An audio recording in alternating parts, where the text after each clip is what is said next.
بسم الله الرحمن الرحيم تبارك الذي بيده الملك وهو على كل شيء قدير الذي خلق الموت والحياة ليبلوكم أيكم أحسن عملا وهو العزيز الغفور الذي خلق 7 سماوات طباقا ما ترى في خلق الرحمن من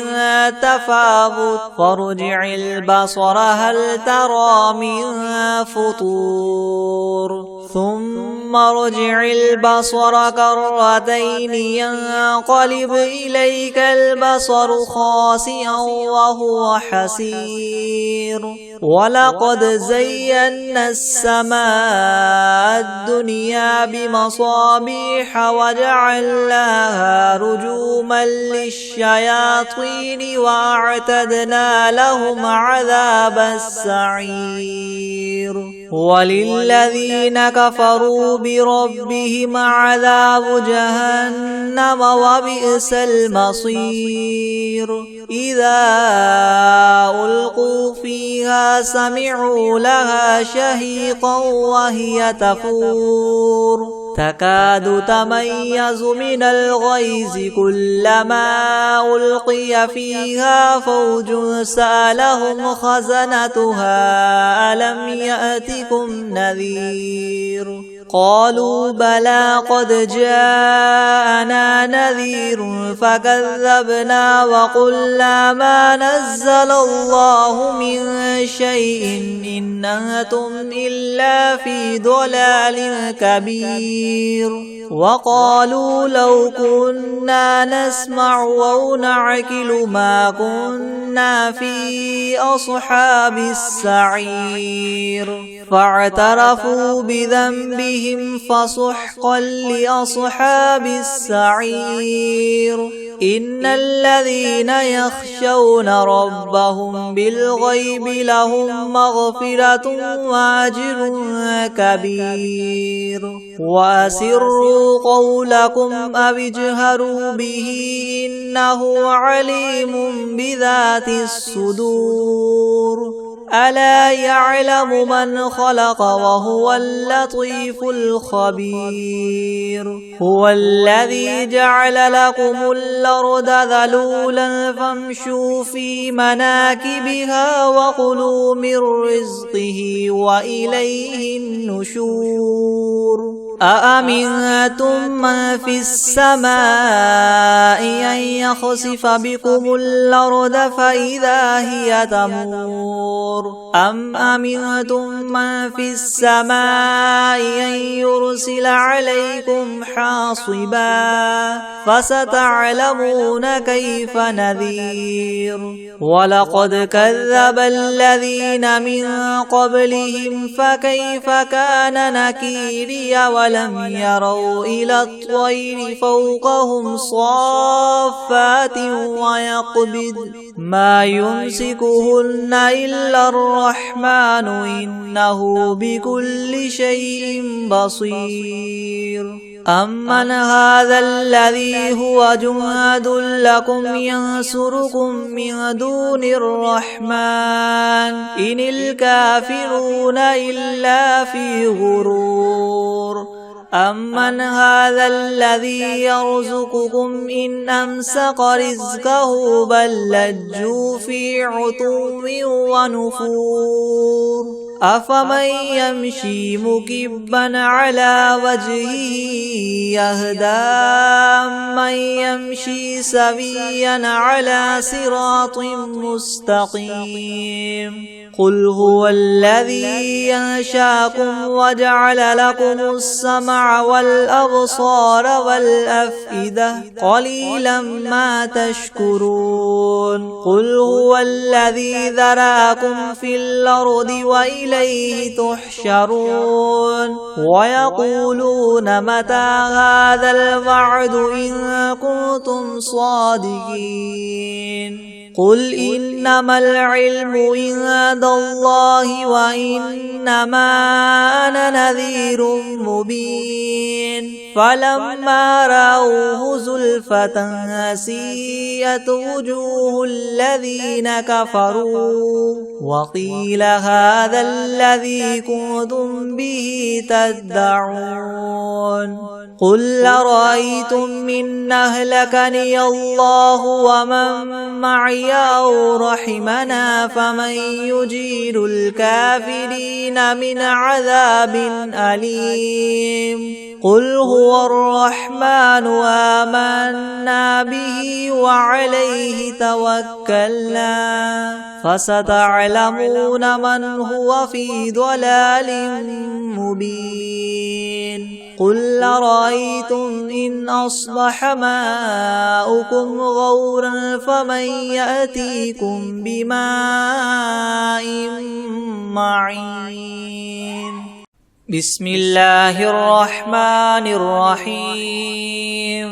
إذا وقعت الواقعة ليس لوقعتها كاذبة خافضة رافعة إذا رجت الأرض رجا وبست الجبال بسا فكانت هباء منبثا وكنتم أزواجا ثلاثة فأصحاب الميمنة ما أصحاب الميمنة وأصحاب المشأمة ما أصحاب المشأمة والسابقون السابقون أولئك المقربون في جنات النعيم ثلة من الأولين وقليل من الآخرين على سرر موضونة متكئين عليها متقابلين يطوف عليهم ولدان مخلدون بأكواب وأباريق وكأس من معين لا يصدعون عنها ولا ينزفون وفاكهة مما يتخيرون ولحم طير مما يشتهون وحور عين كأمثال اللؤلؤ المكنون جزاء بما كانوا يعملون لا يسمعون فيها لغوا ولا تأثيما إلا قيلا سلاما سلاما وأصحاب اليمين ما أصحاب اليمين في سدر مخضود وطلح منضود وظل ممدود وماء مسكوب وفاكهة كثيرة لا مقطوعة ولا ممنوعة وفرش مرفوعة إنا أنشأناهن إنشاء فجعلناهن أبكارا عربا أترابا لأصحاب اليمين ثلة من الأولين وثلة من الآخرين وأصحاب الشمال ما أصحاب الشمال في سموم وحميم وظل من يحموم لا بارد ولا كريم إنهم كانوا قبل ذلك مترفين وكانوا يصرون على الحنث العظيم وكانوا يقولون إذا متنا وكنا ترابا وعظاما أئنا لمبعوثون أو آباؤنا الأولون الأولون قل إن الأولين والآخرين لمجموعون إلى ميقات يوم معلوم ثم إنكم أيها الضالون المكذبون لآكلون من شجر من زقوم فمالئون منها البطون فشاربون عليه من الحميم فشاربون شرب الهيم هذا نزلهم يوم الدين نحن خلقناكم فلولا تصدقون أفرأيتم ما تمنون أنتم تخلقونه أم نحن الخالقون نحن قدرنا بينكم الموت وما نحن بمسبوقين على أن نبدل أمثالكم وننشئكم فيما لا تعلمون ولقد علمتم النشأة الأولى فلولا تذكرون أفرأيتم ما تحرثون أأنتم تزرعونه أم نحن الزارعون لو نشاء لجعلناه حطاما فظلتم تفكهون إنا لمغرمون بل نحن محرومون أفرأيتم الماء الذي تشربون أنتم أنزلتموه من المزن أم نحن المنزلون لو نشاء جعلناه أجاجا فلولا تشكرون أفرأيتم النار التي تورون أأنتم أنشأتم شجرتها أم نحن المنشئون نحن جعلناها تذكرة ومتاعا للمقوين فسبح باسم ربك العظيم فلا أقسم بمواقع النجوم وإنه لقسم لو تعلمون عظيم إنه لقرآن كريم في كتاب مكنون لا يمسه إلا المطهرون تنزيل من رب العالمين فبهذا الحديث أنتم مدهنون وتجعلون رزقكم أنكم تكذبون فلولا إذا بلغت الحلقوم وأنتم حينئذ تنظرون ونحن أقرب إليه منكم ولكن لا تبصرون فلولا إن كنتم غير مدينين ترجعونها إن كنتم صادقين فأما إن كان من المقربين فروح وريحان وجنة نعيم وأما إن كان من أصحاب اليمين فسلام لك من أصحاب اليمين وأما إن كان من المكذبين الضالين فنزل من حميم وتصلية جحيم إن هذا لهو حق اليقين فسبح باسم ربك العظيم بسم الله الرحمن الرحيم ياسين والقرآن الحكيم إنك لمن المرسلين على صراط مستقيم تنزيل العزيز الرحيم لتنذر قوما ما أنذر آباؤهم فهم غافلون لقد حق القول على أكثرهم فهم لا يؤمنون إنا جعلنا في أعناقهم مغلالا فهي إلى الأذقان فهم مقمحون وجعلنا من بين أيديهم سدا ومن خلفهم سدا فأغشيناهم فهم لا يبصرون وسواء عليهم أنذرتهم أم لم تنذرهم لا يؤمنون إنما تنذر من اتبع الذكر وخشي الرحمن بالغيب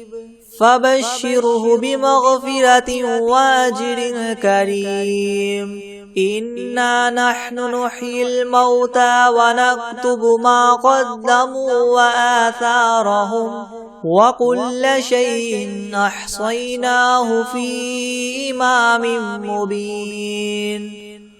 واضرب لهم مثلا أصحاب القرية إذ جاءها المرسلون إذ أرسلنا إليهم 2 فكذبوهما فعززنا بثالث فقالوا إنا إليكم مرسلون قالوا ما أنتم إلا بشر مثلنا وما أنزل الرحمن من شيء إن أنتم إلا تكذبون قالوا ربنا يعلم إنا إليكم لمرسلون وما علينا إلا البلاغ المبين قالوا إنا تطيرنا بكم لئن لم تنتهوا لنرجمنكم وليمسنكم منا عذاب أليم قالوا طائركم معكم إن ذكرتم بل أنتم قوم مسرفون وجاء من أقصى المدينة رجل يسعى قال يا قوم اتبعوا المرسلين اتبعوا من لا يسألكم مجرا وهم مهتدون وما لي لا أعبد الذي فطرني وإليه ترجعون أأتخذ من دونه آلهة إن يردني الرحمن بضر لا تغن عني شفاعتهم شيئا ولا ينقذون إني إذا لفي ضلال مبين إني آمنت بربكم فاسمعون قيل ادخل الجنة قال يا ليت قومي يعلمون بما غفر لي ربي وجعلني من المكرمين وما أنزلنا على قومه من بعده من جند من السماء وما كنا منزلين إن كانت إلا صيحة واحدة فإذا هم خامدون يا حسرة على العباد ما يأتيهم من رسول إلا كانوا به يستهزئون ألم يروا كم أهلكنا قبلهم من القرون أنهم إليهم لا يرجعون وإن كل لما جميع لدينا محضرون وآية لهم الأرض الميتة وأحييناها وأخرجنا منها حبا فمنه يأكلون وجعلنا فيها جنات من نخيل وأعناب وفجرنا فيها من العيون ليأكلوا من ثمره وما عملته أيديهم أفلا يشكرون سبحان الذي خلق الأزواج كلها مما تنبت الأرض ومن أنفسهم ومما لا يعلمون وآية لهم الليل نسلخ منه النهار فإذا هم مظلمون والشمس تجري لمستقر لها ذلك تقدير العزيز العليم والقمر قدرناه منازل حتى عاد كالعرجون القديم لا الشمس ينبغي لها أن تدرك القمر ولا الليل سابق النهار وكل في فلك يسبحون وآية لهم أنا حملنا ذريتهم في الفلك المشحون وخلقنا لهم من مثله ما يركبون وإن نشأ نغرقهم فلا صريخ لهم ولا هم ينقذون إلا رحمة منا ومتاعا إلى حين وإذا قيل لهم اتقوا ما بين أيديكم وما خلفكم لعلكم ترحمون وما تأتيهم من آية من آيات ربهم إلا كانوا عنها معرضين وإذا قيل لهم انفقوا مما رزقكم الله قال الذين كفروا للذين آمنوا ونطعم من لو يشاء الله وطعمه إن أنتم إلا في ضلال مبين ويقولون متى هذا الوعد إن كنتم صادقين ما ينظرون إلا صيحة واحدة تأخذهم وهم يخصمون فلا يستطيعون توصية ولا إلى أهلهم يرجعون ونفخ في الصور فإذا هم من الأجداث إلى ربهم ينسلون قالوا يا ويلنا من بعثنا من مرقدنا هذا ما وعد الرحمن وصدق المرسلون إن كانت إلا صيحة واحدة فإذا هم جميع لدينا محضرون فاليوم لا تظلم نفس شيئا ولا تجزون إلا ما كنتم تعملون إن أصحاب الجنة اليوم في شغل فاكهون هم وأزواجهم في ظلال على الأرائك متكئون لهم فيها فاكهة ولهم ما يدعون سلام قولا من رب رحيم وامتازوا اليوم أيها المجرمون ألم أعهد إليكم يا بني آدم ألا تعبدوا الشيطان إنه لكم عدو مبين وأن اعبدوني هذا صراط مستقيم ولقد أضل منكم جبلا كثيرا أفلم تكونوا تعقلون هذه جهنم التي كنتم توعدون اصلوها اليوم بما كنتم تكفرون اليوم نختم على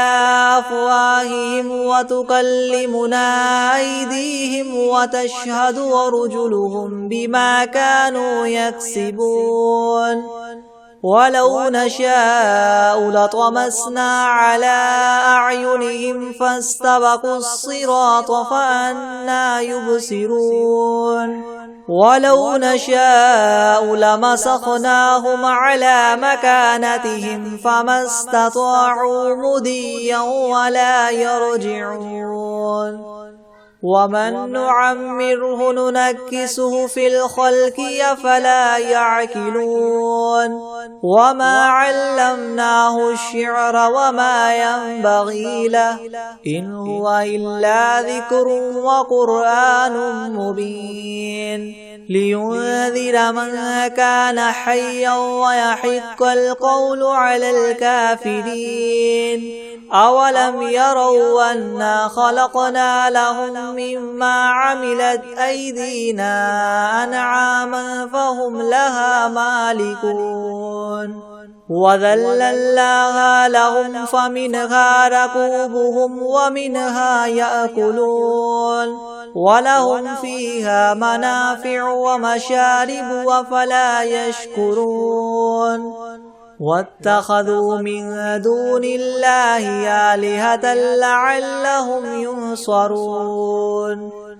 لا يستطيعون نصرهم وهم لهم جند محضرون فلا يحزنك قولهم إنا نعلم ما يسرون وما يعلنون أولم ير الإنسان أنا خلقناه من نطفة فإذا هو خصيم مبين وضرب لنا مثلا ونسي خلقه قال من يحيي العظام وهي رميم قل يحييها الذي ينشاها أول مرة وهو بكل خلق عليم الذي جعل لكم من الشجر الأخضر نارا فإذا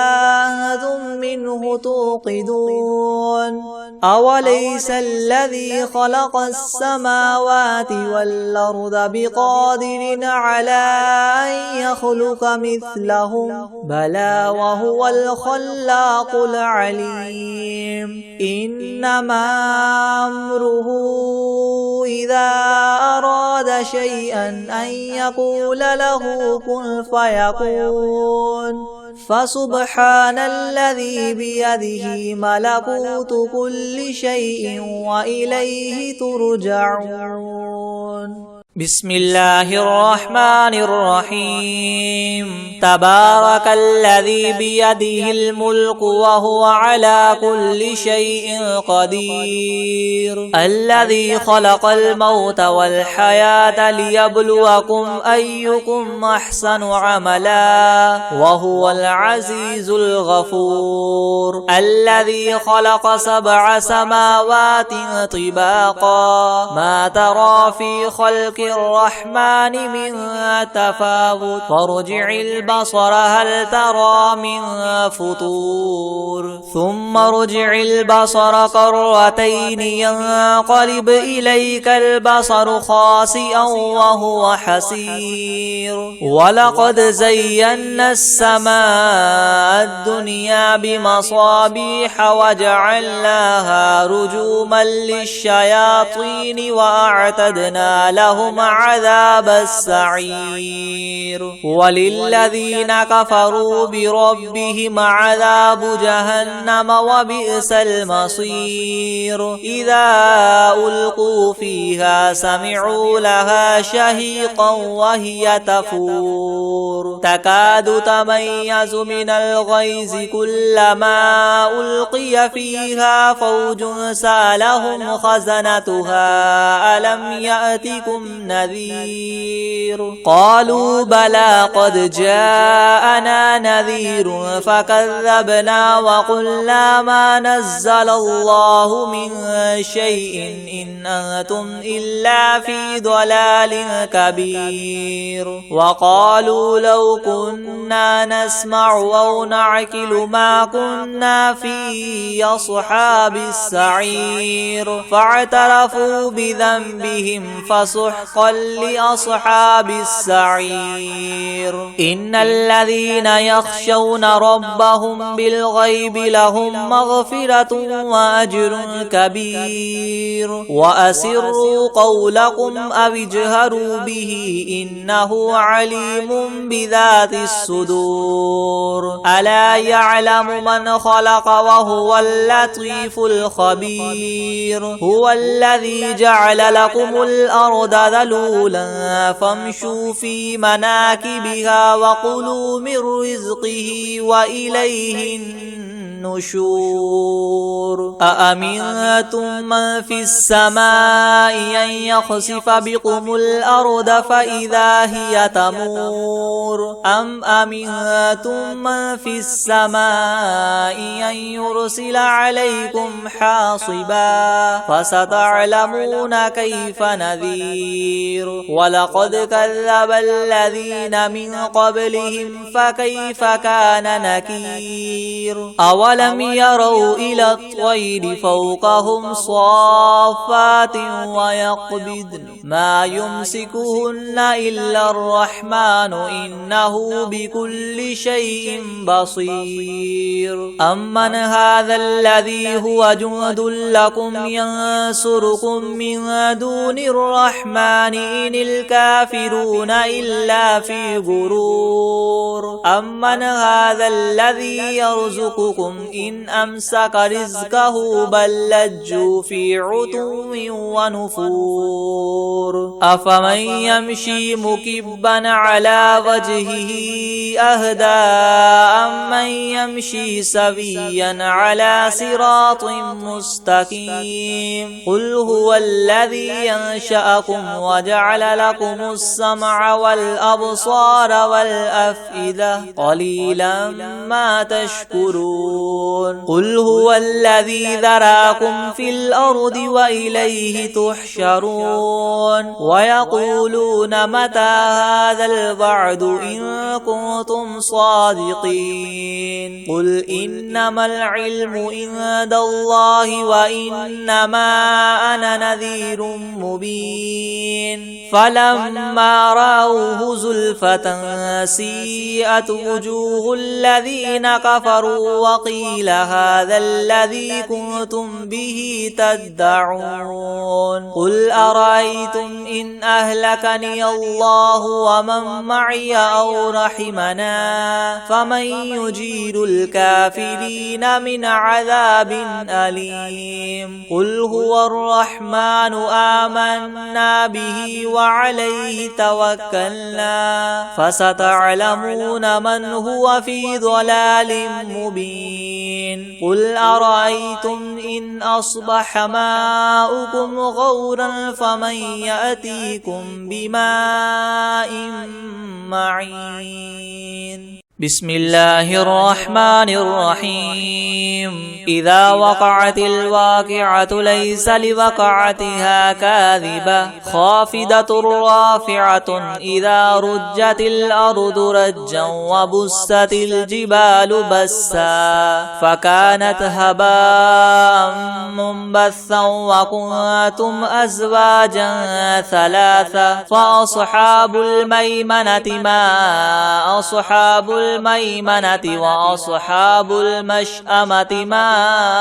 أصحاب المشأمة والسابقون السابقون أولئك المقربون في جنات النعيم ثلة من الأولين وقليل من الآخرين على سرر مودونة متكئين عليها متقابلين يطوف عليهم ولدان مخلدون بأكواب وأباريق وكأس من معين لا يصدعون عنها ولا ينزفون وفاكهة مما يتخيرون ولحم طير مما يشتهون وحور عين كأمثال اللؤلؤ المكنون جزاء جزاء بما كانوا يعملون لا يسمعون فيها لغوا ولا تأثيما إلا قيلا سلاما سلاما وأصحاب اليمين ما أصحاب اليمين في سدر مخدود وطلح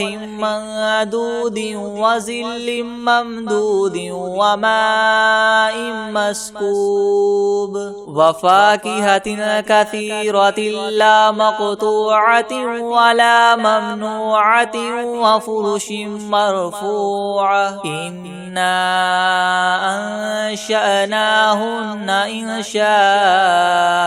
فجعلناهن أبكارا عربا أترابا لأصحاب اليمين ثلة من الأولين وثلة من الآخرين وأصحاب الشمال ما أصحاب الشمال في سموم وحميم وظل من يحموم لا بارد ولا كريم إنهم كانوا قبل ذلك مترفين وكانوا يصرون على الحنث العظيم وكانوا يقولون أئذا متنا وكنا ترابا وعزاما أئنا لمبعوثون أو آباؤنا الأولون قل إن الأولين والآخرين لمجموعون إلى ميقات يوم معلوم ثم إنكم أيها الضالون المكذبون لآكلون من شجر من زقوم فمالئون منها البطون فشاربون عليه من الحميم فشاربون شرب الهيم هذا نزلهم يوم الدين نحن خلقناكم فلولا تصدقون أفرأيتم ما تمنون أأنتم تخلقونه أم نحن الخالقون نحن قدرنا بينكم الموت وما نحن بمسبوقين على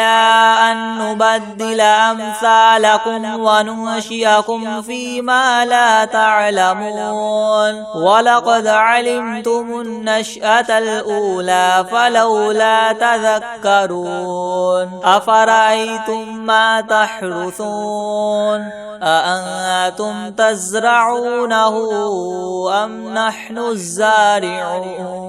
لو نشاء لجعلناه حطاما فظلتم تفكهون إنا لمغرمون بل نحن محرومون أفرأيتم الماء الذي تشربون أأنتم أنزلتموه من المزن أم نحن المنزلون لو نشاء جعلناه أجاجا فلولا تشكرون أفرأيتم النار التي تورون أأنتم أنشأتم شجرتها أم نحن المنشئون نحن جعلناها تذكرة ومتاعا للمقبين فسبح باسم ربك العظيم فلا أقسم بمواقع النجوم وإنه لقسم لو تعلمون عظيم إنه لقرآن كريم في كتاب مكنون لا يمسه إلا المطهرون تنزيل من رب العالمين أفبهذا الحديث أنتم مدهنون وتجعلون رزقكم أنكم تكذبون فلولا إذا بلغت الحلقوم وأنتم حينئذ تنظرون ونحن أقرب إليه منكم ولكن لا تبصرون فلولا إن كنتم غير مدينين ترجعونها إن كنتم صادقين فأما إن كان من المقربين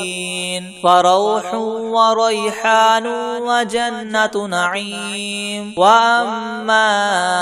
إن كان من أصحاب اليمين فسلام لك من أصحاب اليمين وأما إن كان من المكذبين الضالين